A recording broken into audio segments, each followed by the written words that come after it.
22장 참반가운 성도여. 참반가운 성도여, 다 이리 와서 베들레헴 성 안에 가봅시다. 저 구유에 누이신 아기를 보고 엎드려 절하세, 엎드려 절하세, 엎드려 절하세. 구주하셨네.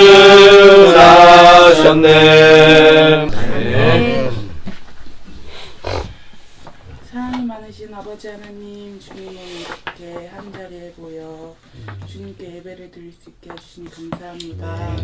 주님, 오늘 저희가 드려지는 예배가 오직 주님만이 영광되는 예배, 오직 주님께만 드려지는 예배가 될 수 있도록 주님께서 허락하여 주시옵소서. 주님, 오늘 말씀을 들을 때 그 말씀이 저희 마음속에 새겨지고 그 말씀이 세상 속에 살아가면서 나아갈 때 그 말씀대로 살아가며 나아갈 수 있도록 주님께서 인도해 주시고 항상 함께 해 주시옵소서. 살아계신 예수님의 이름으로 기도드렸습니다. 아멘. 할렐루야. 사랑하고 축복합니다. 자, 아직 부족하고 저도 준비되어 있지 않는데 그냥 말씀하셔서 그냥 순종하는 마음으로 준비했고 기도했습니다. 오늘은 그냥 복음의 초대라는 제목으로 나누려고 합니다.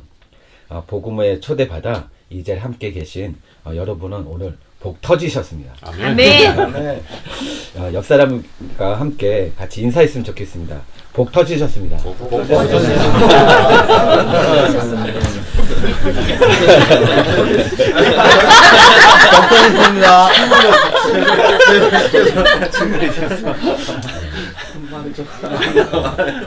자, 여러분은 주님께서 목마름 주셔서 여기에 계십니다. 아멘.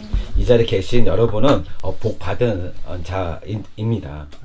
목마름 주신 것은 그 자체가 축복이고 기적인 것을 믿으시기 바랍니다. 목마름은 주님을 만나고자 하는 마음이기 때문입니다. 말씀이 되어서 복음으로 우리에게 찾아오신 주님을 찬양합니다. 복음이 무엇일까요? 복음은 말 그대로 기쁜 소식입니다. 하나님은 우리를 위해 모든 것을 아끼지 않는 분이십니다. 우리가 어떤 존재인지 나보다 더 잘 아시는 분입니다. 그런 주님께서 우리에게 복음을 주셨다는 것은 어떤 의미일까요? 우리에게 복음은 필요하다. 그 어떤 것보다 더 필요하다라고 말씀하여 주신 것입니다. 하나님께서는 우리에게 행복을 주시기 원하셨고 그래서 이 기쁜 소식을 우리에게 주신 것입니다. 그럼에도 불구하고 세상에는 행복하지 않는 사람들이 많이 있습니다. 그 이유를 알기 위해서는 먼저 행복하지 않는 사람들, 불행한 자가 누구인지를 알아야 합니다. 세상에는 두 가지 불행한 자들이 있습니다. 첫 번째 불행자는 불신자입니다. 이 사람들은 복음에 대해 전혀 들어보지 못한 사람들입니다. 복음이 있다는 것조차도 알 수가 없고 듣지도 못한 사람들입니다. 그냥 죄인된 생명으로 그냥 살아가는 사람들입니다. 죄인된 생명으로 태어나서 목적과 이유가 먹고 입고 마시고 사고 팔고 시집가고 장가가고 이것을 위해서 살아갑니다. 이것이 기쁨이며 이것이 행복이라고 믿으며 살아갑니다. 동의하시는지요? 내가 왜 이 세상에 왔는지, 무엇을 위해 살아가는지, 내가 또 어디로 가는지 전혀 알지 못하는 사람들입니다. 인생의 해답인 복음을 듣지 못했기 때문에 이 사람들은 인생 자체가 다 방황입니다. 하나님을 전혀 알지 못하여 인생을 노예처럼 나라는 정체성을 모르고 주어진 환경에 따라서 살아감으로 인생 자체가 다 방황하는 시간을 보내는 자들입니다. 다른 불행자는 신자입니다. 복음을 믿는 사람 중에도 불행자가 있습니다. 이들은 복음에 대해서 수없이 많이 듣지만 이 복음을 깨닫지 못한 사람들입니다. 복음이 자신에게 실제가 되어지지 않아서 누리지 못한 채 복음에 목말라 하며 방황만 하는 사람들입니다. 전도서 6장 2절에 어떤 사람은 그 영혼이 바라는 모든 소원에 부족함이 없어 재물과 부와 존귀를 하나님께 다 받았으나 하나님께서 그가 그것을 누리도록 허락하지 아니하셨으므로 다른 사람이 누리나니 이것도 헛되어 악한 병이다 라고 말씀하십니다. 모든 것을 가졌으나 누리지 못하면 헛된 것이라고 말씀하시는 것입니다. 시편 49편 20편에는 종기 하나 깨닫지 못하는 사람은 멸망하는 짐승 같도다. 깨달았으나 누리지 못하는 자에게 말하는 말씀입니다.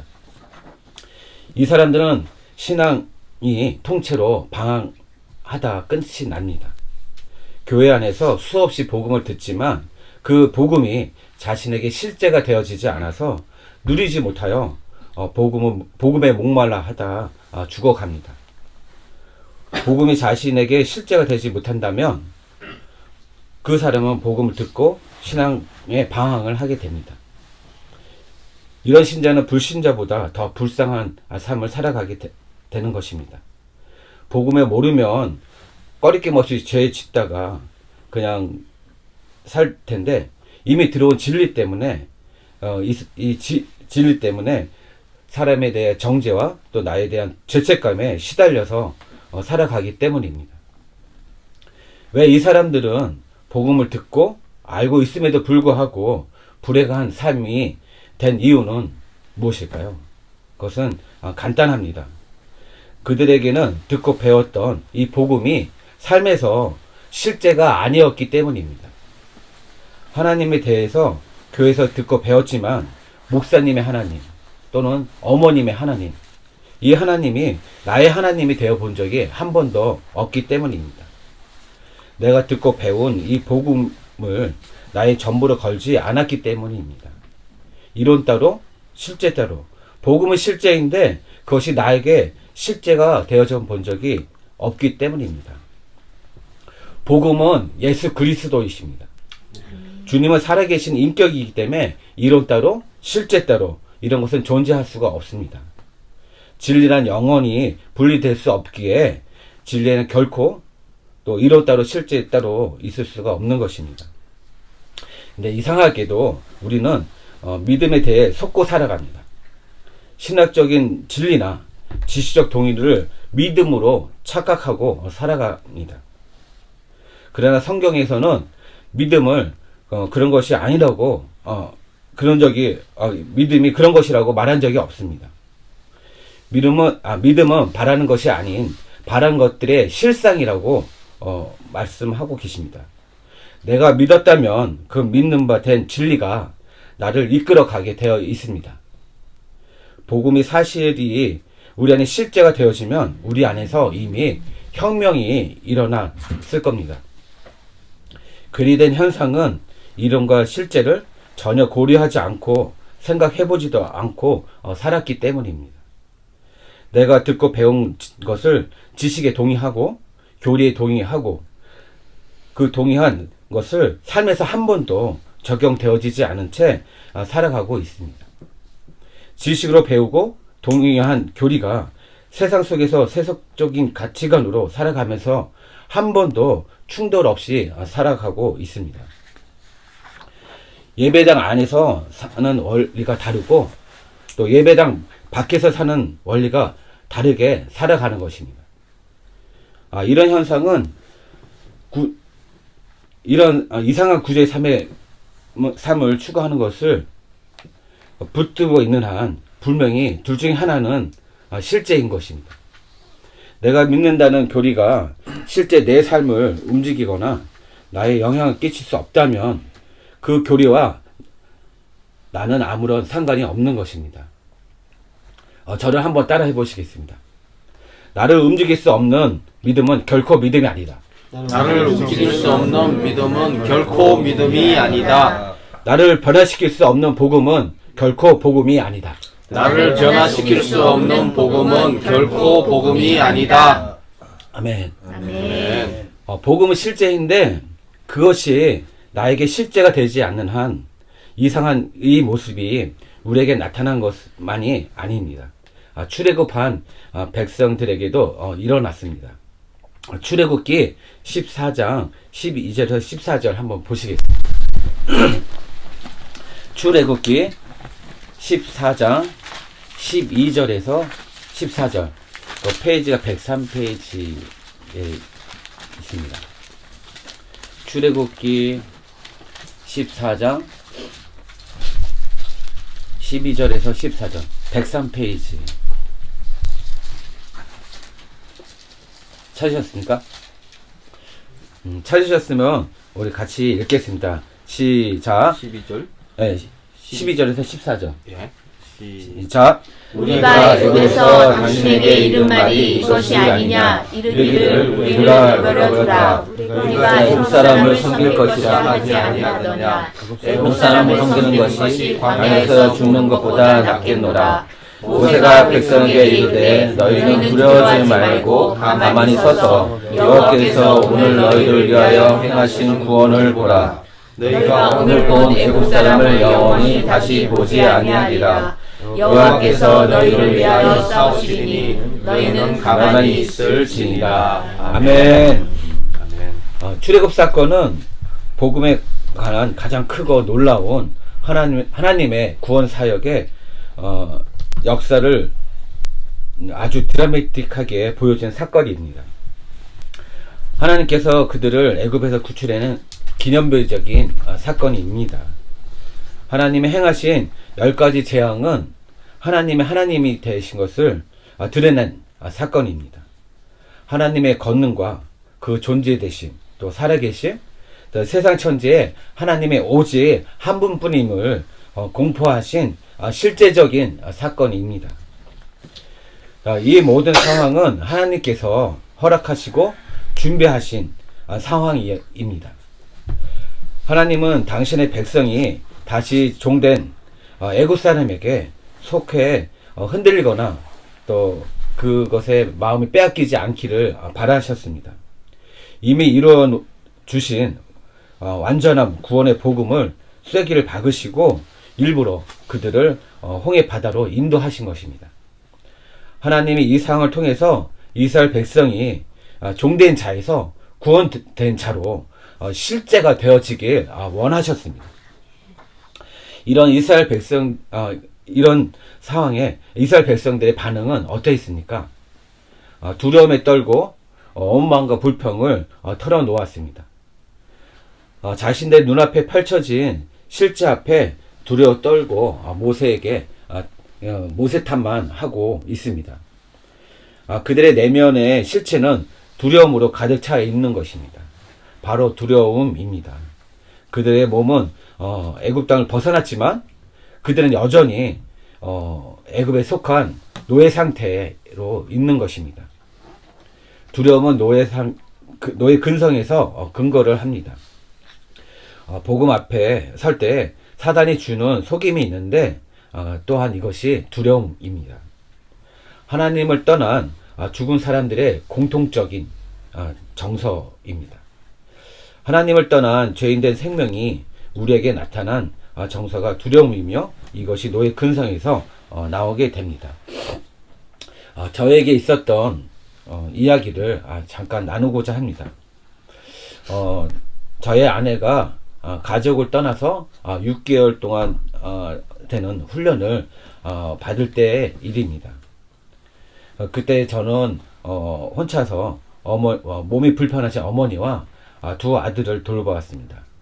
근데 아내가 훈련 받으러 들어가는 날 18년 동안 근무하던 부서에서 새로 신설된 부서로 발령을 받게 되었습니다.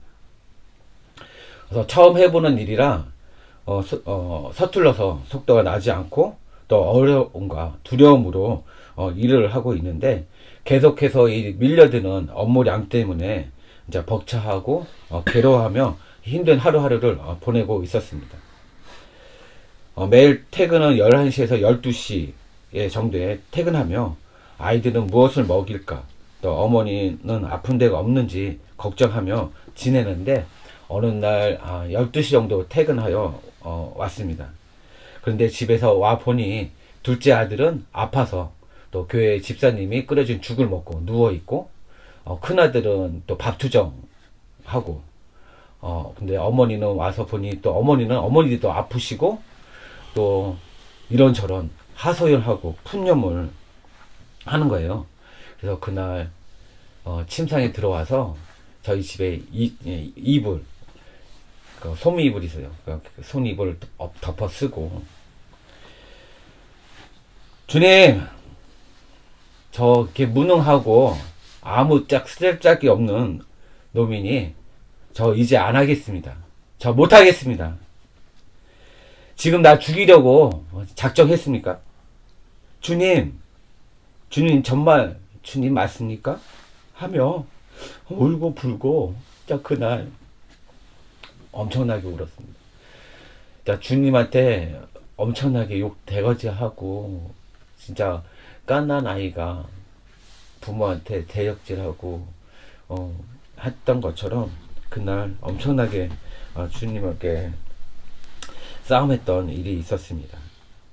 나의 연민과 두려움에 붙잡혀서 주님에게 대적하는 이스라엘 백성의 모습과 나의 모습이 똑같음을 보여주셨습니다. 이렇게 복음 앞에 설 때의 정서는 두려움이며 노예 근성에서 나오는 것입니다. 두려움이라는 감정은 그들의 뼛속 깊이 새겨져 있는 노예 근성에서 나오는 것인데요. 이 노예 근성은 나의 것을 빼앗길까봐, 당할까봐, 또 잃어버릴까봐 마음에서 나오는 것입니다. 이 모습을 보면 노예 길들여진 모습입니다. 이스라엘 백성이 출애굽한 후 보였던 반응, 모습을 아까 읽었던 출애굽기 14장 12절에 말씀하여 주십니다. 다시 한번 제가 읽어보겠습니다. 우리가 애굽에서 당신에게 이른 말이 이것이 아니냐 이르기를, 우리를 내버려 두라. 우리가 애굽 사람을 섬길 것이라 하지 아니하였느냐. 애굽 사람을 섬기는 것이 광야에서 죽는 것보다 낫겠노라. 애굽에서 노예생활 하는 것이 더 낫겠다고, 그냥 내버려 두라고, 애굽 사람을 섬기는 것이 그냥 광야에서 죽는 것보다 훨씬 좋겠다고 이렇게 외치고 있습니다. 가지고 있던 모든 것을 잃어버릴 것에 대한 두려움, 두려움에 가득 찬 모습, 이것이 노예에 길들여진 모습인 것입니다. 우리나 이스라엘 백성이나 노예로 태어나 노예로 살다가 노예로 죽을 인생입니다. 홍해 기적이 불과 며칠 전에 일어났는데도 불구하고 그들의 기억 속에는 그것이 다 사라져 버린 것입니다. 우리를 죽이려고 여기까지 끌고 왔네? 하며 불평과 원망을 쏟아 놓습니다. 이것은 두려움이 우리 안에 엄습했기 때문입니다. 애굽의 노예상을 하며 복음을 절박하게 필요했던 그 이스라엘 백성들, 출애굽의 수혜자였던 그들이었는데 그들의 반응은 어떠했습니까?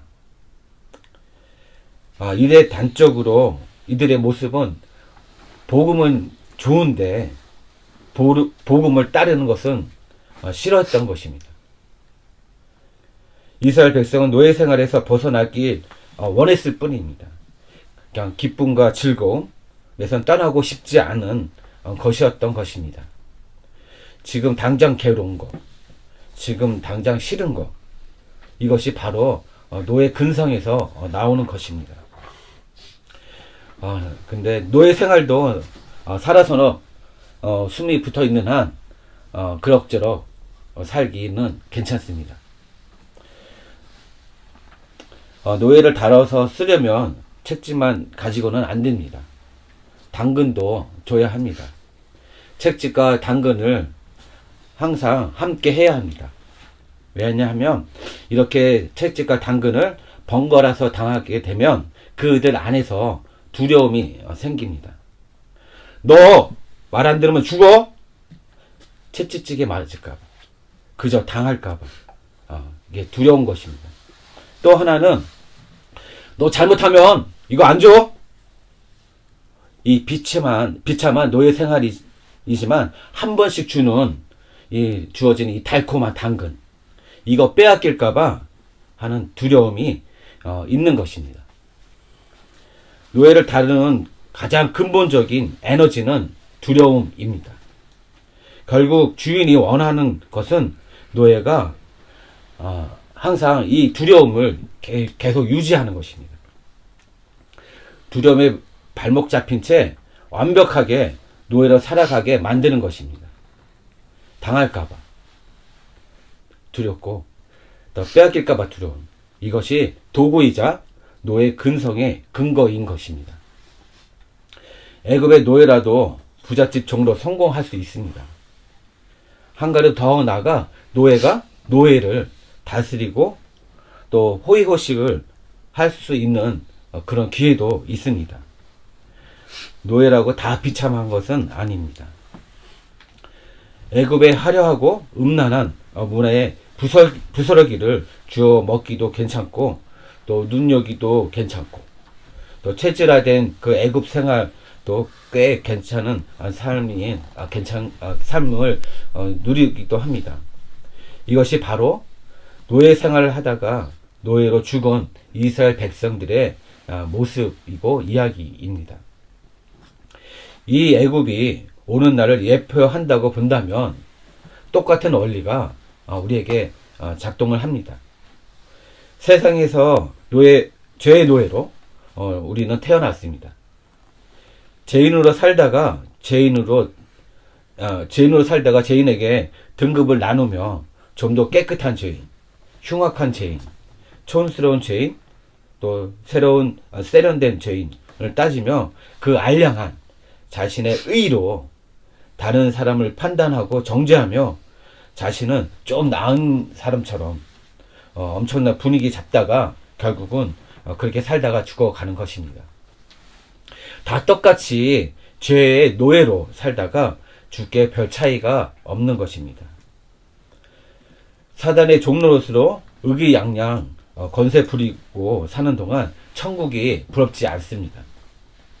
끈적끈적한 유혹, 또 우리의 눈을 즐기고 채고 남을 수 없는 볼거리들, 또 죄와 싸우려고 노력하기보다는 죄에 순응하며 적당히 위장하고 슬쩍슬쩍 우리의 양심을 속여가며 살아가는 세상도 괜찮습니다. 우리가 복음 앞으로 가려고 하면 가장 어렵고 또 슬퍼지는 우리의 정서의 민바닥에는 이 기가 막힌 세상마저 포기하고 어떻게 사나 하는 두려움 때문입니다. 나 복음대로 살다가 모든 것을 잃어버리면 어떡해? 나 복음대로 살다가 세상에서 외면당하면 어떡하지? 하는 걱정. 우리는 세상과 이반하는 대가 지불이 두려운 것입니다. 이스라엘은 노예 삶에서 이미 벗어났습니다. 그것은 변할 수 없는 사실인 것이고요. 그런데 그들에게는 이 사실이 실제가 되어지지 않았습니다. 그들 마음속에는 여전히 두려움이 존재하고 있었던 것입니다. 그들 마음속에 있는 두려움이 그들로 하여금 하나님께 나아가지 못하는 올무가 되었던 것입니다. 결론적으로 우리가 믿음의 한 발을 내딛지 못하는 이유는 결국 두려움 때문입니다. 이 이야기는 단지 이스라엘의 이야기만일까요? 또 저에게 일어났던 이야기를 잠깐 짧게 나누어 보려고 합니다. 저에게 약 10여 년 전에 있었던 일입니다. 아내하고 제가 복음에 목말라서 이리저리 방황하며 신앙생활 하다가 조금씩 복음을 깨달을 때였습니다. 직장 다니고 있는 나의 모습이 만번에 종로로 하고 있다는 것을 생각하고 느끼게 되었습니다. 그러나 그때 당시 저에게 약 8천만 원의 빚이 있었습니다. 그리고 노모가 계셨는데 몸이 불편하셔서 언제 갑자기 쓰러지면 큰 돈이 생길까봐 걱정이 있었습니다. 또 직장을 내려놓게 되면 닥쳐올 이자 돈은 어떻게 하며 또 어리고 아이들이 아직 어렵고 또 어떻게 먹고 사나 하는 걱정이 있었으므로 직장을 내려놓지 못했었습니다. 또한 몇 푼 안 되는 봉급으로 간실 생활하면서도 얻어지는 즐거움이 있었습니다. 아이들과 어머니에게도 잘해주지 못했지만 그냥 좋은 아버지와 좋은 아들로 있고 싶은 마음이 있었습니다. 그리고 직장이 우산이 되어줘서 안락한 안정을 주었고 또 직장이 주어지는 유익과 즐거움이 있었기에 이것마저 잃어버릴까봐 두려움 때문에 직장을 내려놓지 못하고 10년이라는 시간들을 세월을 보내게 되었습니다. 완전히 사단의 종노릇하며 지내온 것입니다. 내 마음 안에 직장을 내려놓고 싶은 마음이 굴뚝굴뚝 같았었으나 보여진 현실 앞에 내가 이걸 내려놓지 못한 그 10년의 세월이었던 거죠.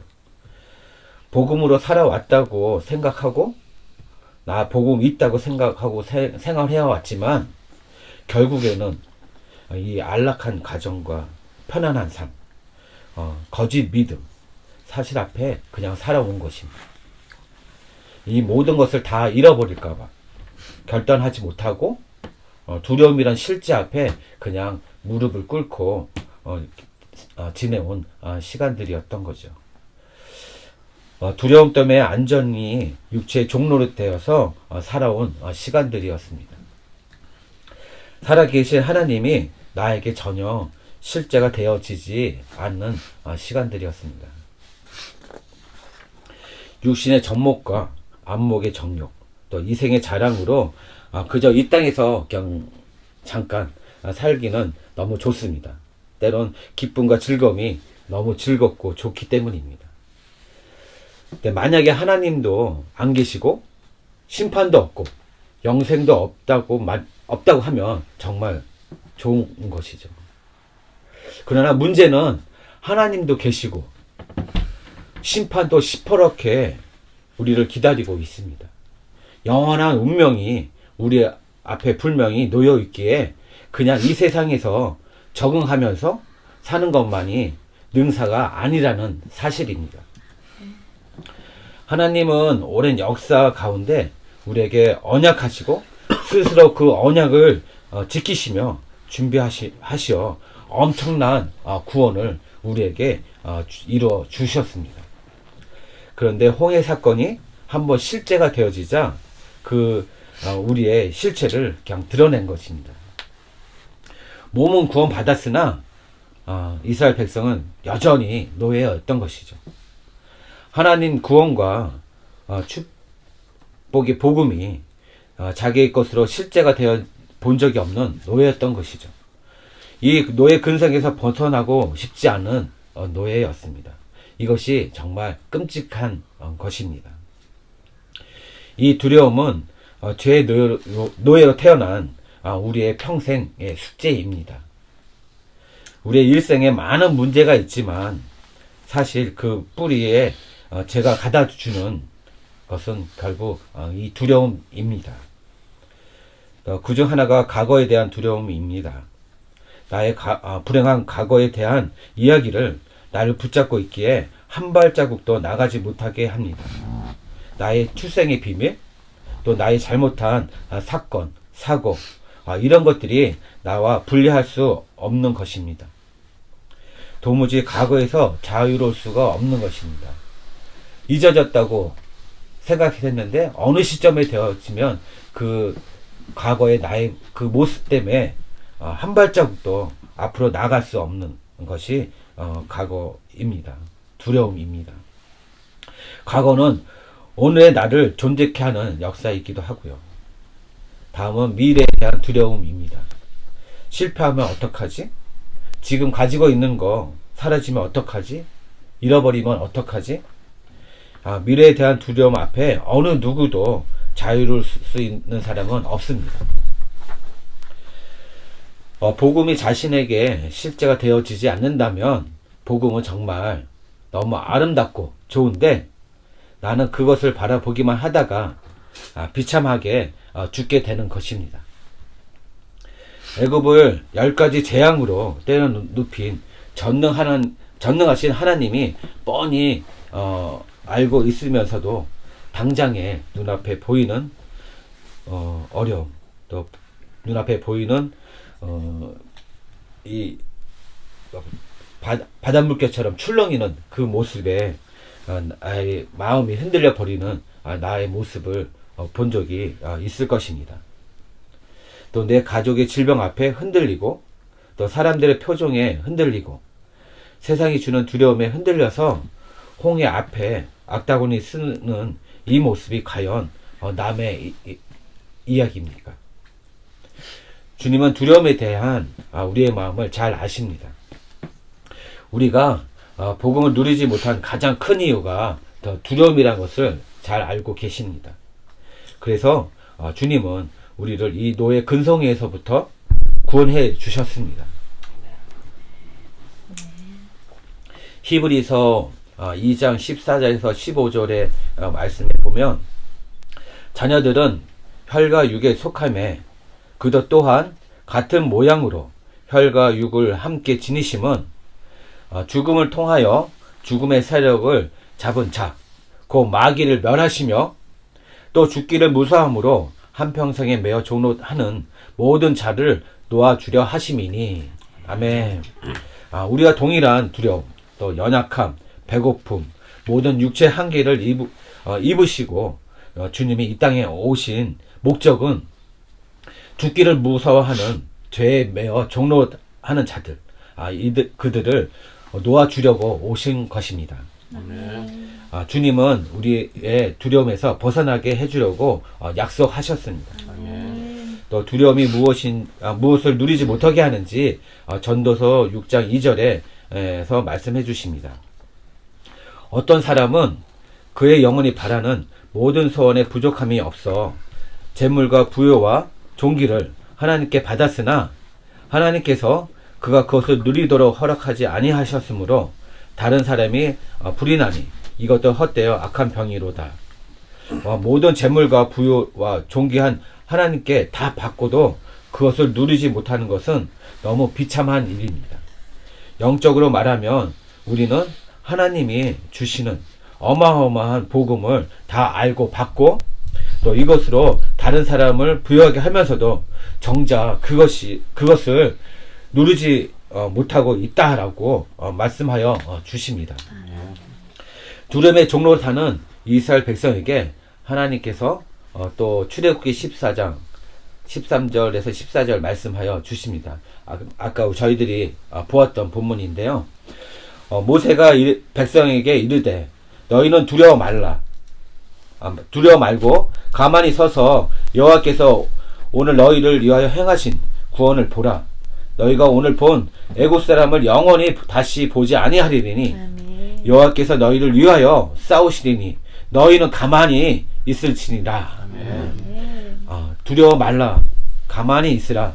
그리고 하나님의 구원을 보라고 우리에게 말씀하여 주십니다. 이렇게 우리는 두려움에 사로잡혀 살아가고 있습니다. 그러나 두려움이 목을 조여오고 심장이 조여오지만 한번 죽고 죽음을 넘어 자연이 될 수 있는지 결단해야 합니다. 주님의 음성에만 귀를 기울여야 합니다. 십자가의 사랑, 하나님의 완전한 사랑은 우리의 모든 두려움을 내어 쫓습니다. 우리는 진리의 빛 앞에 서야 합니다. 어둠은 빛이 임하면 사라집니다. 어둠에 말씀이 임하면 사라집니다. 믿음대로 산다는 것은 세상과 거꾸로 사는 의미입니다.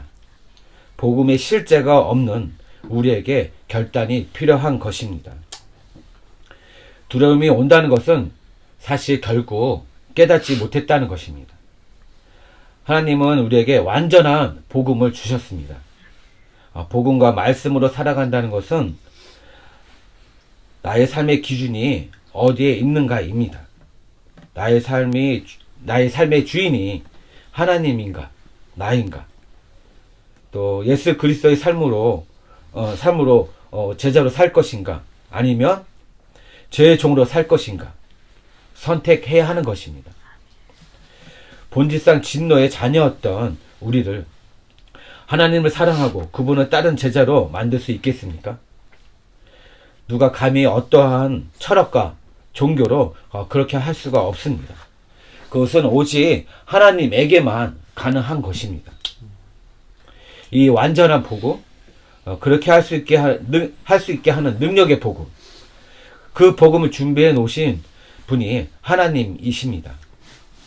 이런 주님을 전하고 믿고 따르면서도 이 복음이 내게 실제가 되어지지 않는다면 너무 기가 막힌 일입니다. 너무나 안타까운 일입니다. 내일까지 미룰 일이 아닙니다. 바로 지금 결단 내려야 하는 것입니다. 아멘.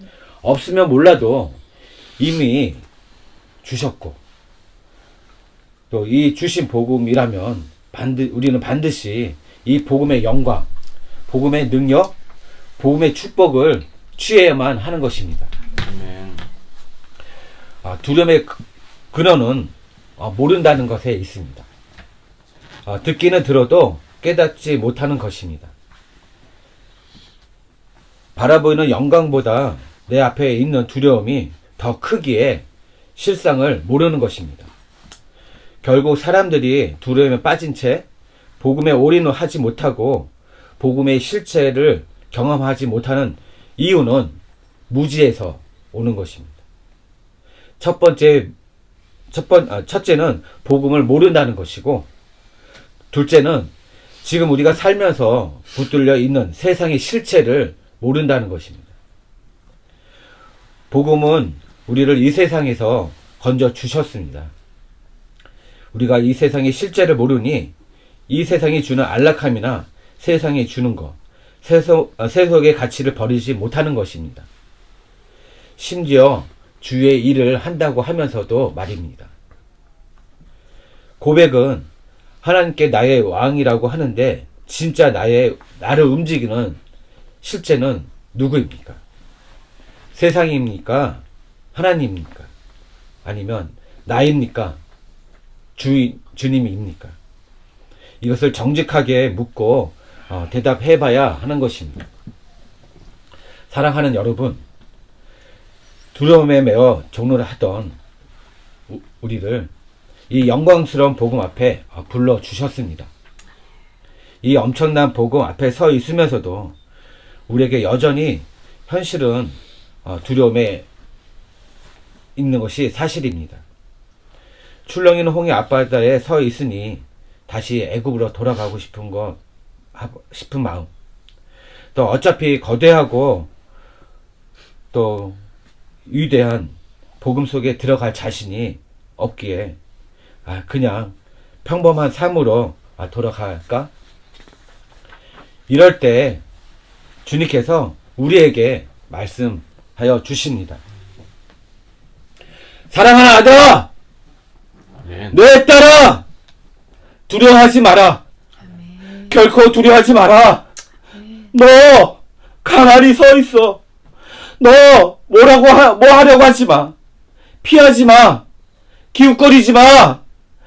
오직 너의 눈을 들어 너를 부르신 나를 봐. 아멘. 너는 나의 전부다. 아멘. 2000년 전에 갈보리 언덕에서 당신 아들을 매달고 외치셨습니다. 내가 너를 구속하러 왔노라. 두려워 말라 하고 말씀하여 주십니다. 아멘. 아들 생명 내어 주기까지 우리를 사랑하신 분이십니다. 주님에게는 우리가 허상이 아닙니다. 실제인 것입니다.